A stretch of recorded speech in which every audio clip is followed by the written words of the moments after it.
Hi guys, and welcome to the Marc the Shark MMA show. Appreciate you guys watching me here on my Twitch channel.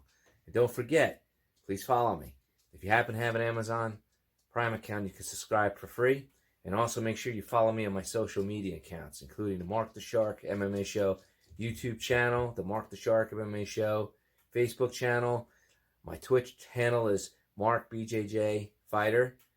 And my Instagram is Marc_Retorto. And don't forget, it's Marc with a C and not a K.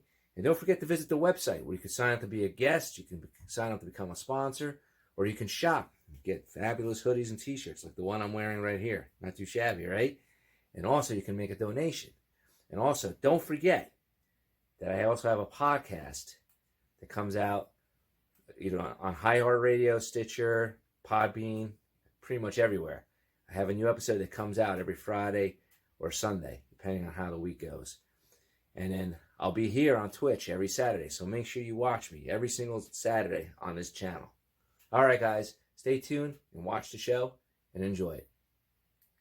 Guys, if you're watching us on YouTube, make sure you hit the subscribe button on our YouTube channel and hit the alert button so you get updates. And also, you can follow us on Facebook, Twitter, and Instagram.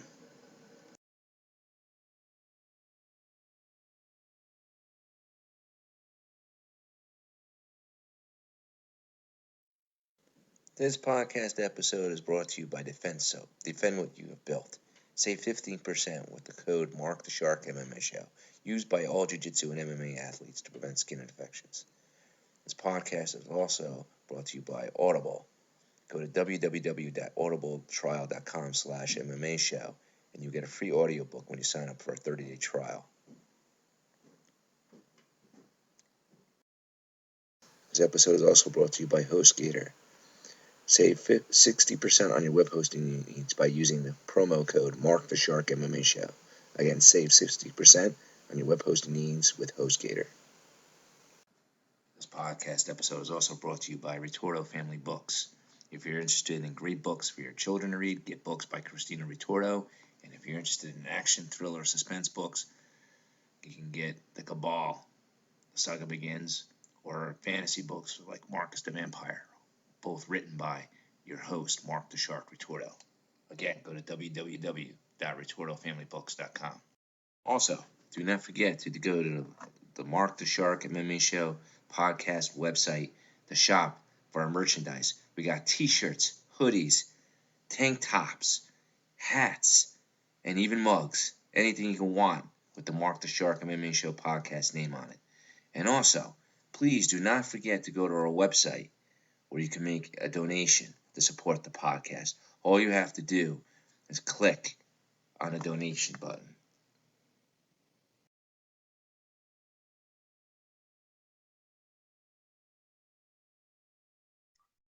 All right, guys, we're back on the show, and today I got a very special guest, Erik Allen, who's going to be our guest co-host, I guess you can say, for this particular episode.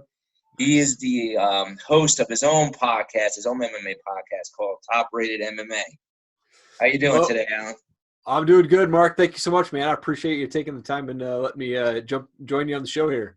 Oh, it's great to have you, man. It's great to have you. I always like to have a little chat about MMA, especially on the weekends, you know.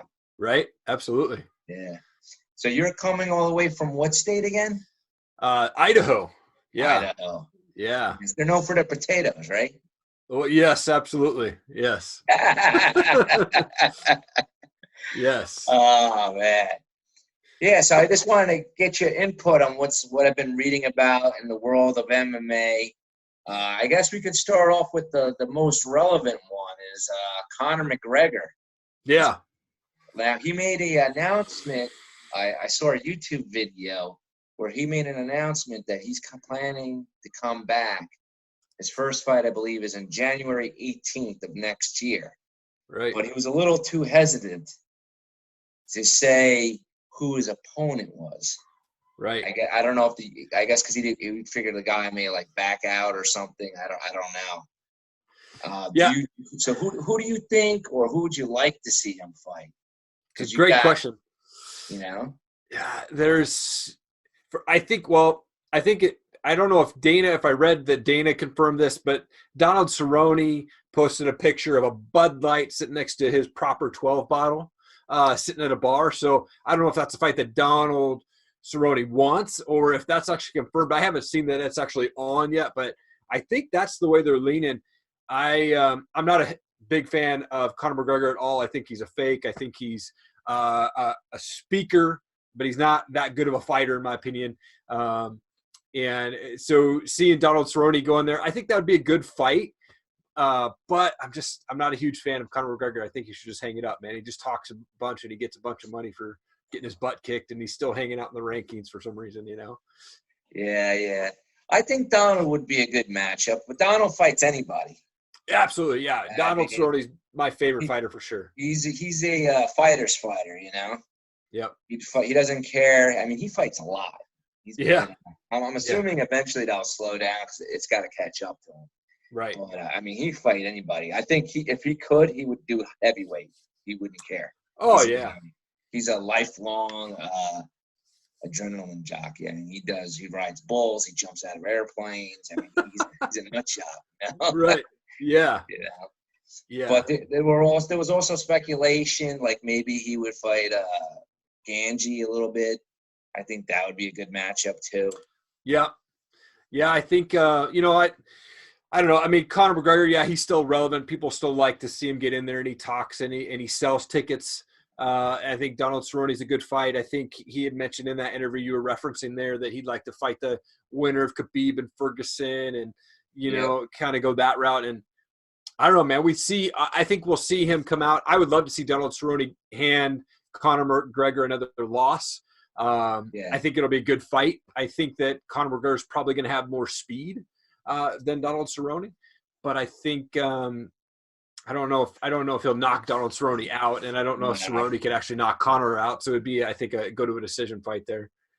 Yeah, or it could go to a submission because Donald's pretty good off his back.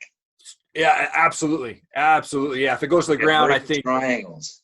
Yeah, Cerrone will definitely win if it goes to the ground. And if I was him, I'd probably lean that route than try to stand with McGregor. Yeah. Now, speaking of Ferguson and Khabib, like who do you think will win that one? That's a great matchup. I think Khabib takes it, man. I think Ferguson's great, but I think he's had a lot of layoffs in his career, and Khabib's been more kind of the guy who's been in the cage more. And I don't know, a lot of fighters I have on my show, I ask them about ring rust, and some of them are like, nah, I'm not really too concerned about it. So maybe Ferguson's not too concerned, but I just think Khabib is so good when he gets down on the ground. It's over. And I know Ferguson's got a good, ground game as well, but I don't see him beating Khabib. No, and then also in that same YouTube video, Conor was already talking smack about Khabib, saying I never see him like raise the Russian flag or this, that, or whatever. And I actually don't know. The lady that was talking to him had an accent. I don't know what country they were in. Right. Yeah. I'm assuming it was somewhere in the Middle East. That's what it sounded like too. Yeah. But I was just like, wow, man, the guy just like he smashed you, and you're already talking crap, because he says he says that matchup he wants to definitely have that one, right? And I think he wants to fight the winner between him and Ferguson in Russia, right? So I think that will be exciting to see. I don't know, man. I see Khabib would smash him again. Oh yeah, for that's sure. my opinion. I mean, yeah. Unless there's some way you can keep him off, taking him from the ground, but I just don't see it, man.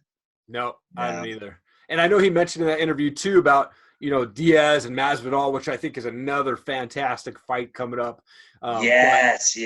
I'm really excited about that. I'm a huge fan of Diaz and Masvidal, both of those guys, and I just think that's a great fight. But the fact that Conor McGregor is already like, well, there's definitely going to be a trilogy fight with Diaz and myself. Yeah, I forgot about that. Yeah. I think Diaz won the second fight. It was pretty close. I think it could have gone either way. But look at a trilogy fight; it's big money for both guys, but I just he was saying he wants to fight for that particular baddest motherfucker. I think that's what they call it, right? The baddest Yeah. motherfucker belt. Right. So, you know what would be interesting is if they actually keep that belt running. Like, Right. you know, they have this fight, and then some other guys like, no, and then they just have like a reigning, you know, like what do you call it, round robin, like whoever wins keeps the belt. That'd be kind of interesting. I don't know if they'll actually do it. Right. Yeah. I don't know if they actually will, but I mean, it'd be pretty cool to see that passed around. I don't know. We'll see, but it's going to be a great fight. I think if, you know, cardio wise, I think Diaz probably has the advantage. I think Masvidal has the knockout power, but we haven't really seen Diaz get knocked out before. So, you know, we'll see. But I think Diaz he's more structured as a boxer and on the ground, you know. So I think if it ends up going to decision, we may see Diaz win that fight, but Masvidal is tough as hell, man. So I don't know. Maybe we'll see Diaz get clocked, you know? Yeah, I'm definitely looking forward to that fight. That's like I got running around with my kids tomorrow. I told my wife, come 9 o'clock, I want to be home by 9 o'clock so I can sit, relax, and get ready for that fight because I've been looking forward to that one. Yeah. Diaz packs the house, man. Right. Yeah. You know, I went to a local bar. Usually, you know, it's not that packed on a UFC fight night, but that last one that he won, it was packed. Yeah. I had to like get like some weird seat in the back, you know. But yeah, man, that's crazy. Yeah. And then what's another one is it looks like Tito Ortiz is trying to make a comeback. I think is insane. He's fighting somebody, Alberto El Patreon. I'm probably butchering his name in the Combate Athletes Organization. I've interviewed I think the guy's name was Andy Golden Boy Perez from that particular organization. It's an upcoming MMA organization. Particularly, I think they're in Mexico. I'm not too sure, but they primarily focus, you know, like on Mexico and that type of Latin type background of MMA. Yeah. So I mean, what are your thoughts on that? I think it's crazy for him. It's interesting. Reading that article, I think Tito is one of those guys that you just always see him in shape. And I think he's always up for a fight. I don't know if he says he's 44 and he's 44 years young and, you know, he's feeling great. I think it really depends. I mean, this fight against this dude in Combate Americas, however you say that, there in December, I think that'll really determine if he should go forward or not, right? I mean, I see him winning this fight. He's fighting a guy who used to be in the WWF or something like that and making a transition to MMA. I think Tito Ortiz smokes this guy. But, you know, the fact that Tito calling out Bader and saying, hey, you know, I want to go back that route, I think Bader's on a different league, you know, than – Yeah, Bader's done really well for himself since he left the UFC. Right. Yeah, I don't think – two division champ. Yeah. Heavyweight and light heavyweight. I mean, he's been killing it there. Right. Yeah. You know, so I just don't see Tito beating him in there. No. Yeah. I love Tito. I think he's a great dude. I think he'll win in December against this guy. I don't know if going against Bader is that smart at this point in his career. I also don't know if Bader's sees it worth his time to go back and try to get that win. I mean, that was from 2011 when they fought before. Tito won via submission, but Bader having, you know, multi-titles in Bellator, I don't know. I mean, as the champ, do you really want to go back and risk that reputation of going, I don't really care about that fight? Or maybe he does. I don't know. Yeah. Did you see his last fight with Chuck Liddell? He finally got his revenge. I think he knocked him out, but Chuck Liddell I mean, he should not have been in the ring. I mean, I don't know how he medically got cleared. He was just shot, you know. Right. He's been knocked out too many times, I think, or too many gym wars, as they say. Yeah, you know exactly. I mean? Yep, absolutely.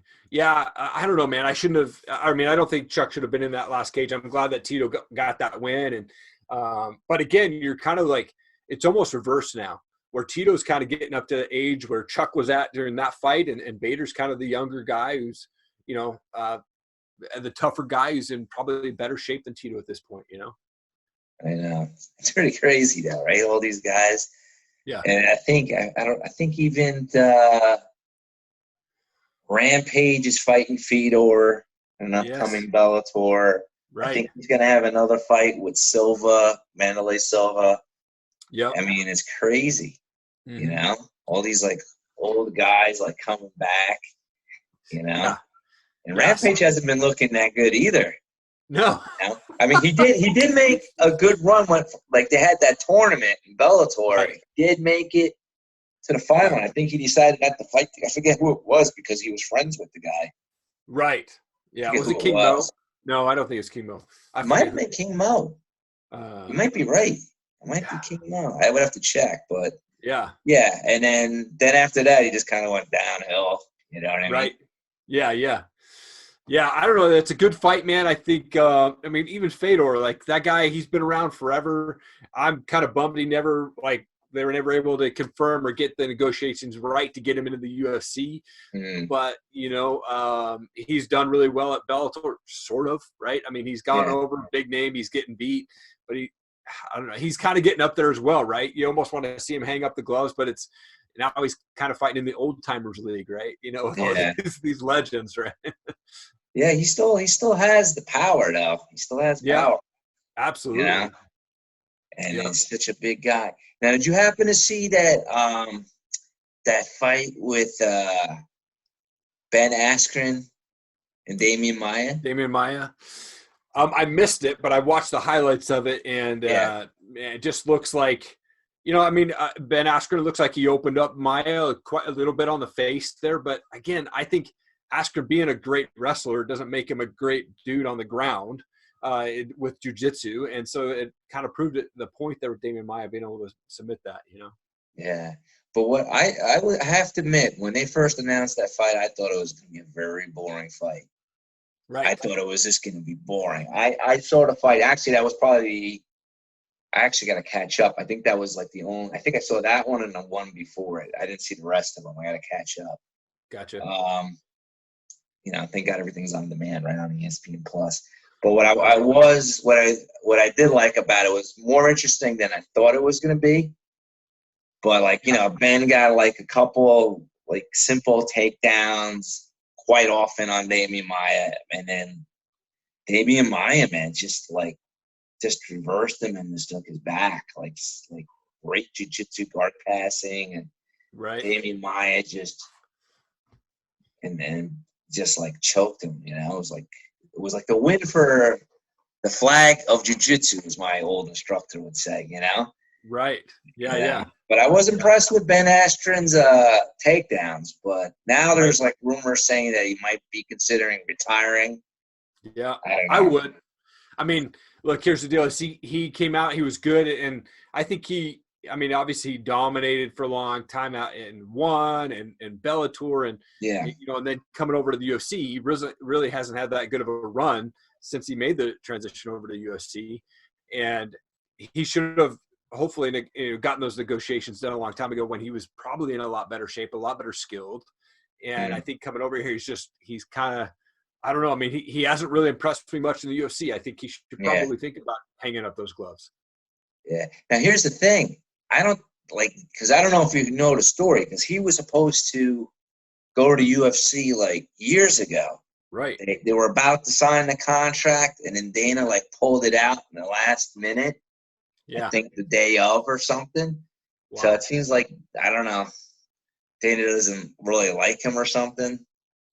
Yeah, so I think that they always had. I think this kind of like proved Dana's point. I don't mean like Dana hates him. It's probably like because Dana likes exciting fighters. He doesn't like people because Ben Askren, not for nothing, it's kind of like usually like he's a boring fighter. Yeah, he just takes you down and holds you there, and he's so unusually unorthodox in terms of wrestling. People aren't used to defending his takedowns or knowing what to do with him when he's on top of them. Yeah, you know, but. Yeah, I don't know. I think this might be I don't know. Dana may just give him like one more shot and be like, if you don't win, buddy, you're out. Right. Yeah. Yeah. And I don't even know who I'd put up against him. I mean, you know, I think that the next fight, I think with Damian Maya, they tried to give him a guy on the ground, right? I mean, he got destroyed by Masvidal. Here, let's put up a guy against that might take you to the ground. And of course, it didn't work out for him either. So maybe, I don't know. Maybe they'll give him a newcomer and see if he can get a win out of it. I don't know. Yeah, maybe they got to drop him below the top 15. You know. Yeah. But I guess they figure, all right, he's a big name. They gotta kind of have to put him with a big name guy. Right. But I don't know. We gotta see how that works out. You know what I mean? Yep. Yep. Yeah. So that's kind of crazy. So, what else we got? Did you happen to see that Chris Weidman fight versus Dominic No. Reyes? I saw the replay of it, but I didn't see it live. But yeah. You didn't miss much. He got like toasted. Right. Yeah. He Yeah. got toasted so quickly. Right. You know? Well, size difference between those two are crazy. Yeah, Weidman shouldn't have gone up and wait for that one. Because Weidman is. I mean, I'm 205, but I'm not like, I don't know. I think he's like 6'2" or 6 feet. You know, I'm like 5'10". Okay. But there's a big difference between me and Weidman. But when you see Weidman and Reyes, I was like, whoa. Right. I mean, there's a big size difference there. Yep. You know? Yeah. And then he just and I knew he was going to lose because I've seen that guy's got power. Right. Yep. You know. Now they're talking about putting up against John Jones. How do you think that would play out? Be an interesting fight for sure. Here's the thing: is I used to like John Jones a ton. I thought he was one of the greatest fighters ever, and he still is one of the best fighters. But the things that he's done outside of the cage hasn't really impressed me very much. And these whole like tainted substances in his system, and whether he did it or not, like on purpose. I don't know. I mean, for me, it's like going back to baseball, all these Cansecos and, McGuires that were legends. And then they come out and they're like, oh shit, I just did steroids, and yeah, it's like how much of the performances John Jones done over his career just didn't get noticed. Maybe it was all natural. I don't know, but he's good. I don't know if there's anybody that can actually come close to his skill level, and no one's ever knocked him out or anything like that. It's, it'd be good to see if that guy fights John Jones, but I think John Jones gets the win. Yeah, it'd be kind of interesting to see. I don't know if it's definitely going to come into fruition or not, but right. Yeah. I definitely like to see it. But it's like crazy with John Jones, right? Yeah. The guy does like coke, cane during his workouts. In that one fight, he still won. I think it was against Cormier. I think it was like the first or second time.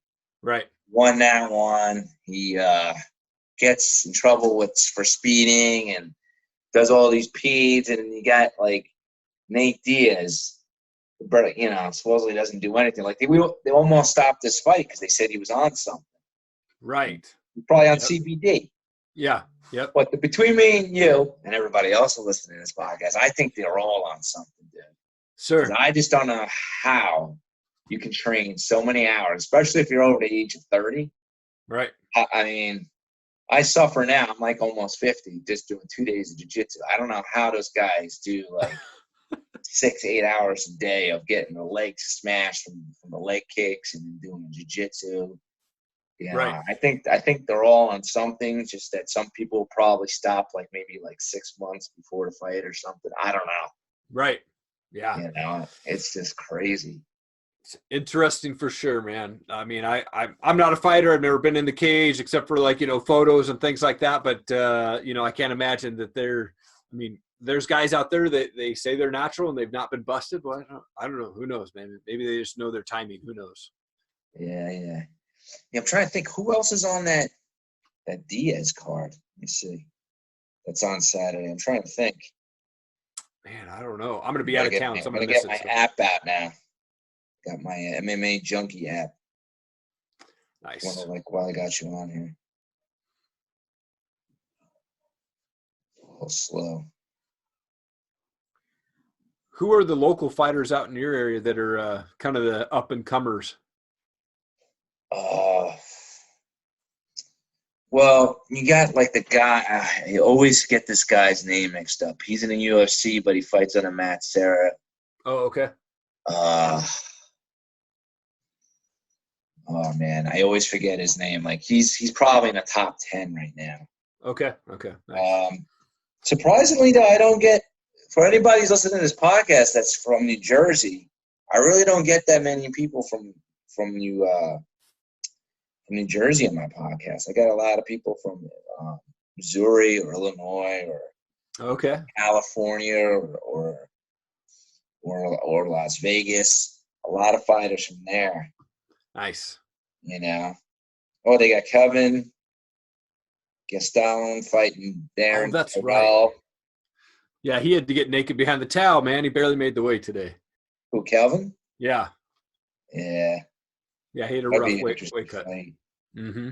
Yeah. Then you got Vincent Luque, I'm probably butchering that name, versus Steve Thompson, the karate guy. Right. That should be an interesting fight. And then you got, I think, the Black Beast. Oh, yeah. Yeah. That guy's crazy. Yes. Yeah. So tell me a little bit about your podcast, man. Like, what days do you release new episodes? Are you like you're weekly too, or I am weekly, yeah. So my shows come out every Saturday. Right now, I've got shows being released all the way through the end of January right now. So I've got shows in my queue. Typically, when I record a show, I'm about a month and a half out from releasing it, just because my queue is booked up with fighters. And I've really tried to. And I started this in August of 2017, really just trying to test it out. I ran for the first 85 episodes of my show. I did it in a walk-in closet because I didn't have space in the house. Now I'm obviously in my own room. I've got lights, I've got the cameras, and we're starting to build that up a little bit. But my focus has always been on kind of the local fighters. I love to hear the stories of the up-and-comers, the guys who are amateurs. Do they want to go pro? Why do they want to go in there and get punched in the face?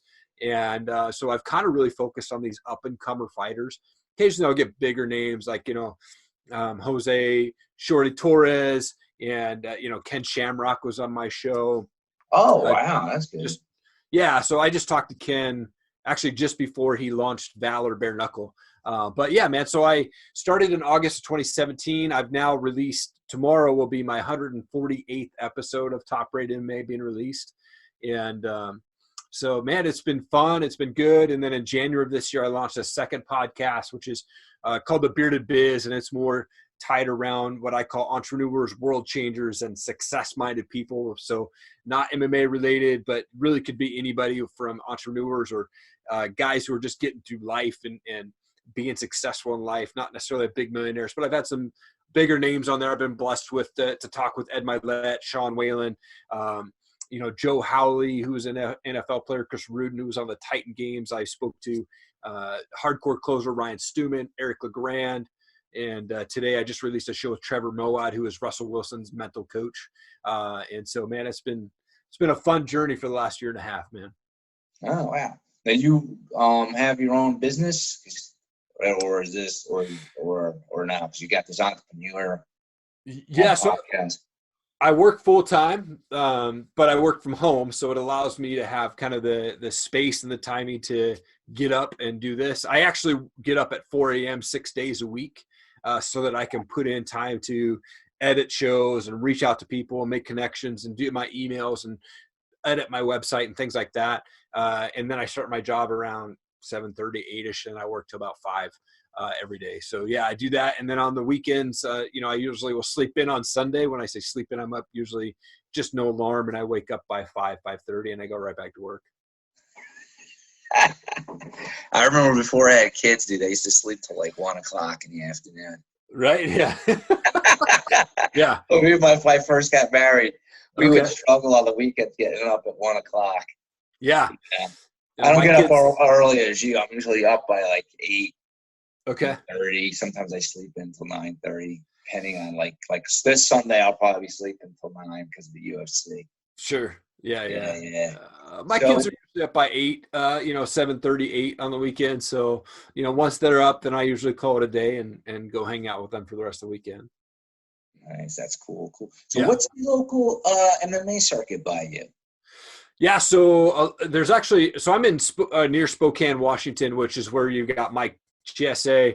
You got Julieta Pena is from there, but she's now living in the Chicago area. So Rick Little is Mike Chiesa's coach. And so obviously he's got a really good camp there. He puts on an event called Conquest of the Cage. And then you've got Proving Grounds MMA, which is my favorite event. I love those guys.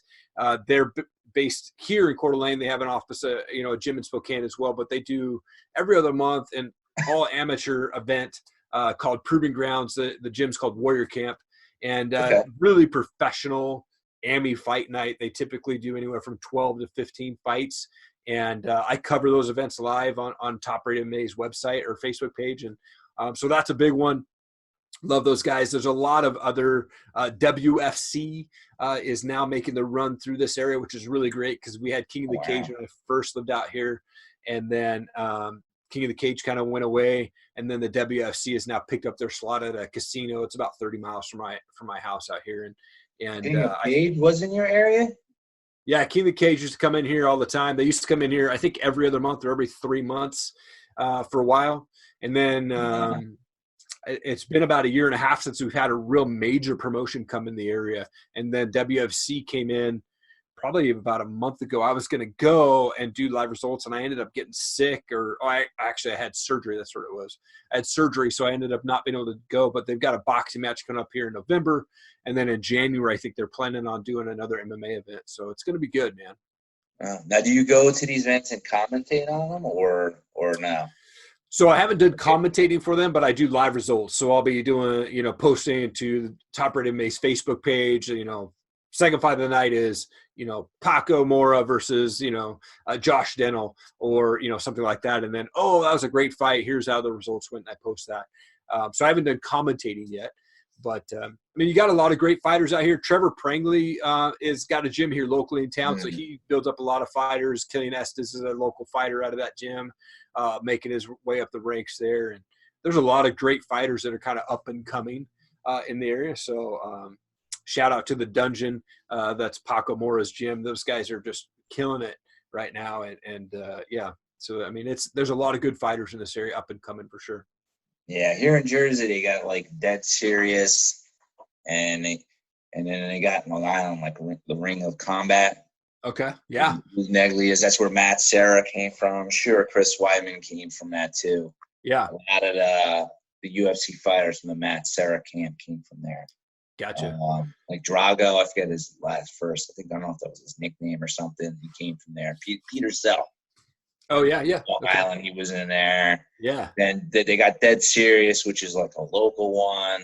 Okay. And then like the one like that's pretty much professional is the Cage Fury Fighting Championships. Oh, yeah. Yeah. They actually had a guy, I forget his name. I only saw 2 of the Contender Series. The Dana White Contender Series. He was actually on there. I think he was their champ. Oh, gotcha. I think he actually might have won the fight. I don't know if he actually got the contract though. Right. Yeah. So, and then they used to have another one called Asylum Fight League. I don't know if that's around anymore. I had a friend that fought in there. Gotcha. Yeah, I've been to the UFC events. I've been to 3 of those events out in Seattle. They were great, and they're fun. But I love the local shows, man. I love interacting with the fighters, and obviously the amateur fighters. They're not typically getting paid at all, so they're not. They're just doing the record. So it's or fun off to the see record, them. from the ticket. Right. Yeah. So it's it's fun to see those local guys on the up and coming, go through the ranks there and stuff. So, and that's what, like I said, Top Rated MMA, I love focusing on the up and coming amateurs or early pro fighters. And then I will occasionally reach out to the bigger names and try to bring them on as well. But I really love focusing on those up and comers. Yeah. Yeah, I do too. I like talking to the amateur fighters and getting their experiences and how they got into it. Yeah. But I've also had the been kind of lucky. I've interviewed a couple of UFC fighters as well. Nice. Like Steve Berger, who's got like 44 fights. He's fought in everything. You name it, he's done in Bellator, UFC.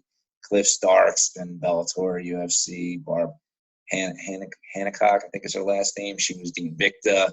Right.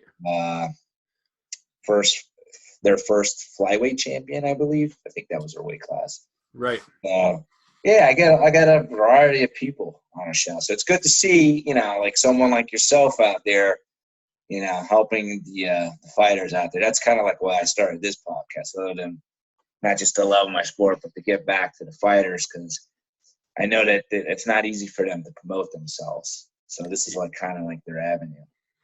It is, and I'm actually going to release some trainings probably in 2020 of teaching fighters how to promote themselves.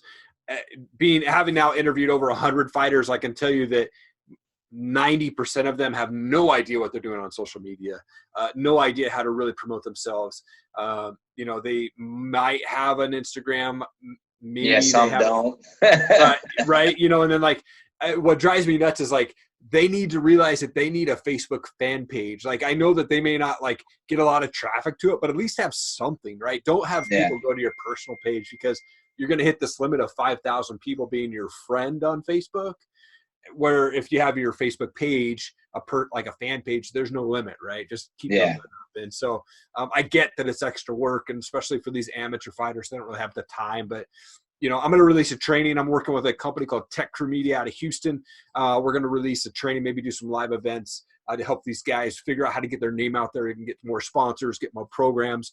I also started a page called Top Rated MMA Group, and on Facebook.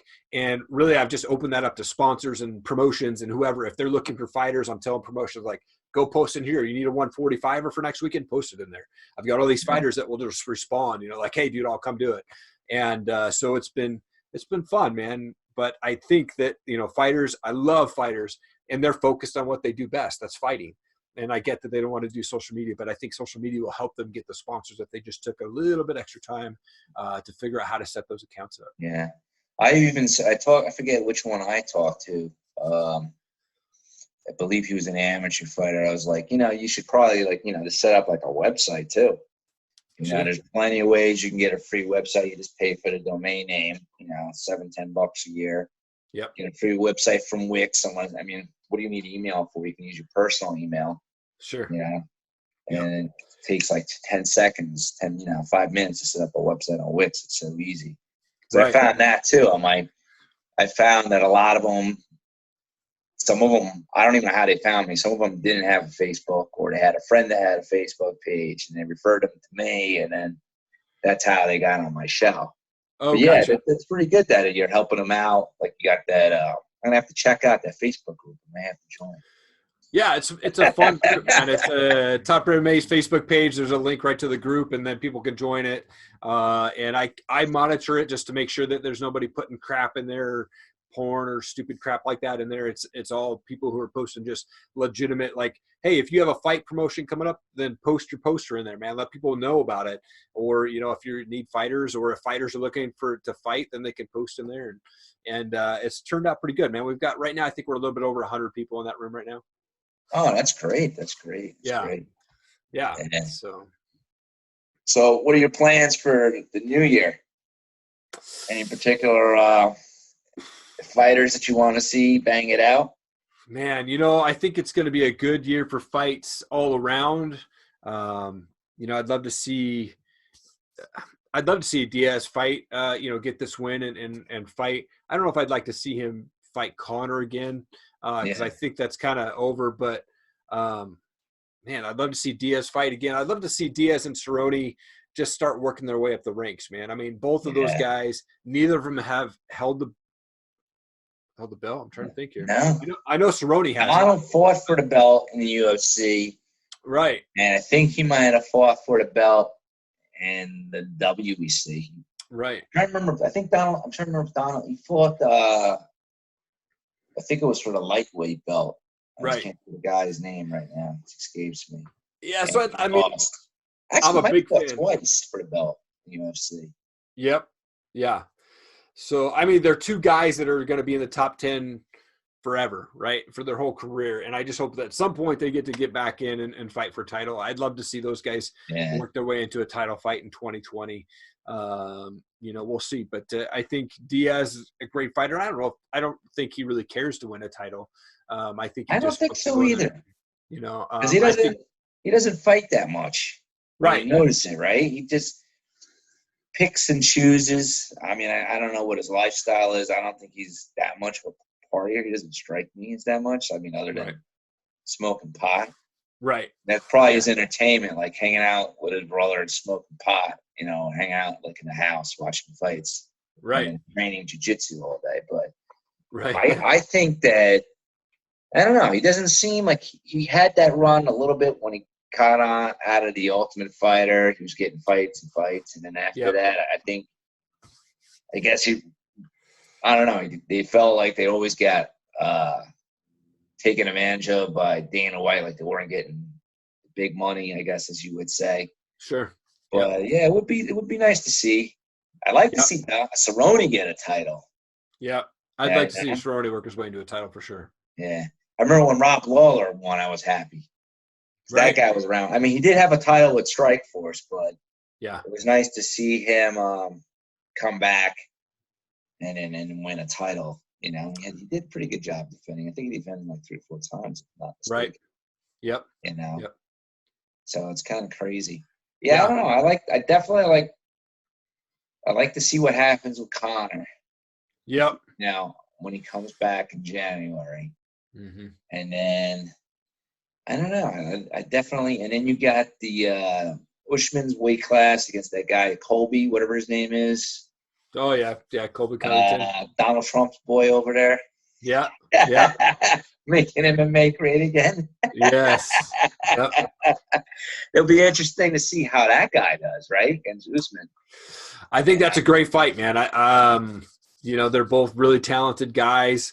I think Covington is a good talker. He's like a different version of Conor McGregor, in my opinion, right? But he's a good fighter as well. So I don't know, man. We'll see how it goes. I think it'll be a good fight.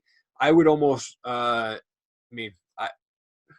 like Covington in the fight. I think Usman's good, but I think Covington will use his wrestling skills to really get that fight or get the win. But it'll be a good fight, man, when that happens. I think that's in December. Yeah. Yeah, that's at the end of the year. Mm-hmm. And then it'll be interesting to see if John Jones can still hold on to his record. Because there's got to be someone out there that can beat him. I mean, it's just inevitable. Everybody always somehow gets beat. Yep. It's just going to be a matter of who. You know? Right.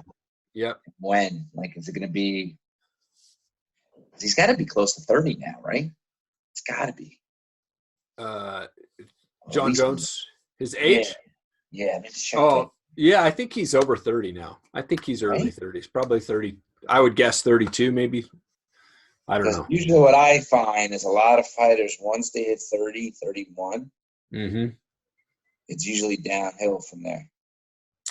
Depending on how many fights they have, because that's what happened with Matt Hughes. The only one who defied it is Randy Couture. Right? Yes. Yep. Yeah. So, yeah, John Jones is 32. Is it? Okay, 32. That's what I was thinking. Yeah, so I think he's probably got a year left. But then again, he doesn't fight that often. Right. I mean, I had a guy on my show named Will Dunkel just like last week. He's 37 years old, and he's fighting, and he's tearing dudes up, man. He was a boxer, and he's knocking dudes out. And out here in Idaho and Montana, he's kind of working his way up the ranks. So, I mean, he feels like he's at his prime at 37, which is interesting. Yeah. It varies, though, because Matt Hughes, once he hits 32, boom, downhill, Right. Yeah. And then you got Randy Couture, who I think is just not human. Yeah. He's just not human, man. Right. He won that last title at the age of 44, and the guy had 8 inches on him and 40 pounds on him. Yeah. It was from Matt Hughes' camp. I forget the guy's name, but that big dude. Silva, I think it was. Tim Silva. Yes. That was his last championship fight. And then he gets a heart attack and walks himself to the hospital.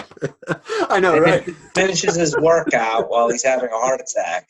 Right. And then walks himself to the hospital and checks himself out. Right. Who the hell does that? Yeah.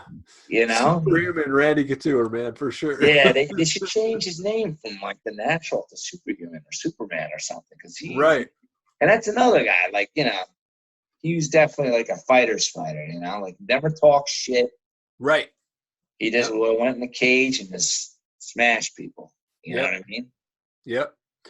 So it's crazy. It's crazy. Mm-hmm. Well, anyway, Eric, it was good having you on the show. Yeah, now, I appreciate it. If you wanted to get in touch with you, what's your website again? Tell everybody what's your website. Yeah, it's just topratedmma.com.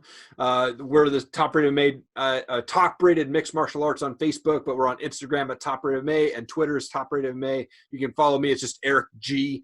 Erik G. Allen, ERIK, and then letter G, and then Allen is my last name, on all Twitter, Instagram.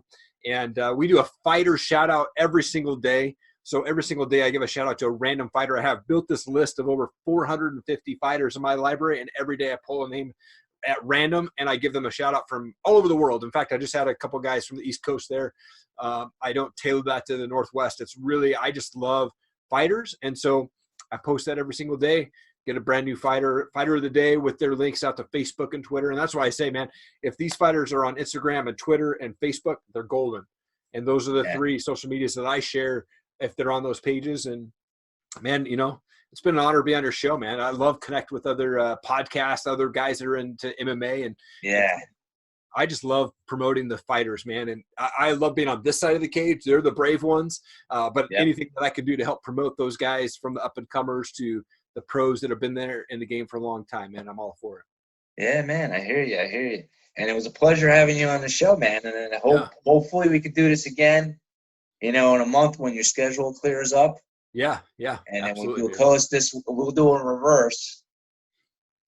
Yeah, dude, absolutely. Exactly. You know what I mean? Absolutely, like, man. Yours, yours on mine, or whatever. Yeah, we'll make it happen. Definitely. So right, enjoy your weekend, man. Yeah, you as well, man. Thank you again for the invite, and it's been an honor to talk to you, man. Thank you so much. I really appreciate it. All right, man. All right, everyone. We'll be back after this short break. All right.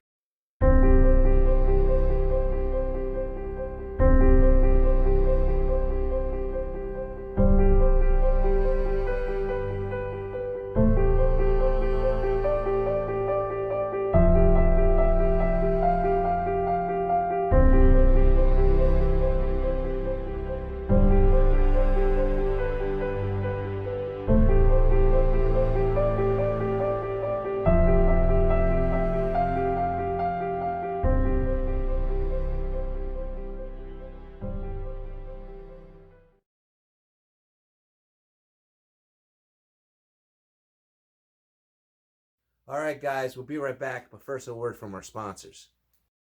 During World War II, I was in prison in a Nazi camp. I died there, or so I thought. Instead, I became a creature of the dark world. Now I fight to protect my daughter. I am Marcus the Vampire. The book is now available at Amazon and BarnesandNoble.com and RetortoFamilyBooks.com. All right, guys, this week's episode is done on a live show, but if you happen to be listening to this in the podcast format, keep listening because there's more content to follow. All right, guys, see you guys next week.